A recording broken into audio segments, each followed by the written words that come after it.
can you wrap your mind around 87,000 tons of sand? You might consider the number of truckloads it took to move it, 3,300. Or look into the tired eyes of the men and women who worked round the clock to move that sand into place.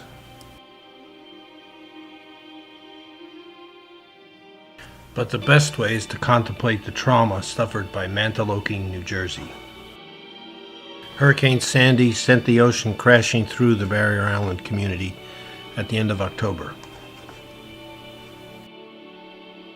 By mid-November, the U.S. Army Corps of Engineers and the state of New Jersey had filled the breach and reunited the community. We witnessed a complete breach of the Barrier Island with the land mass lost below sea level. And actually, Mother Nature had formed a new inlet here. So the Corps was mobilized the contractor in very short notice. And the immediate goal and our tasker from FEMA was to fill and reclaim the land here. Where we're standing now is what was 2 weeks ago a newly formed inlet. So as you can see, it's now been filled back to the approximate grade of the land that was here pre-storm. We, at the direction and request of the Corps, went to a 24-hour, 12-hour shift cycle. So we could not add any more hours to the day.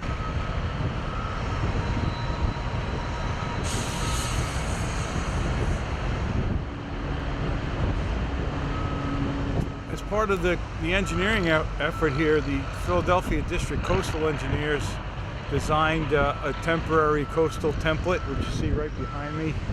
We have a new dune system up to elevation 16 feet above sea level. And once we reclaimed the land, we needed to install measures to stabilize it and protect it so that it would survive the winter. So what we have in place on the bay side is a riprap system with a 16 mil filter fabric that's going to protect the land from eroding on the bay side.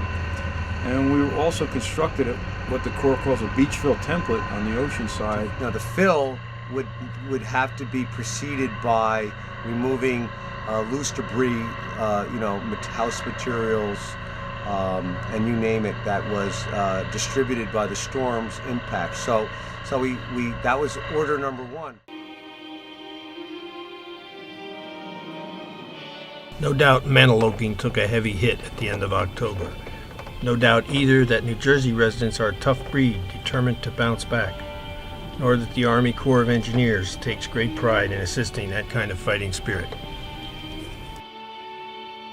Amazing amount of trucks coming through here, and amazing amount of equipment. We have two giant cranes at each end of the seawall that we're putting in here.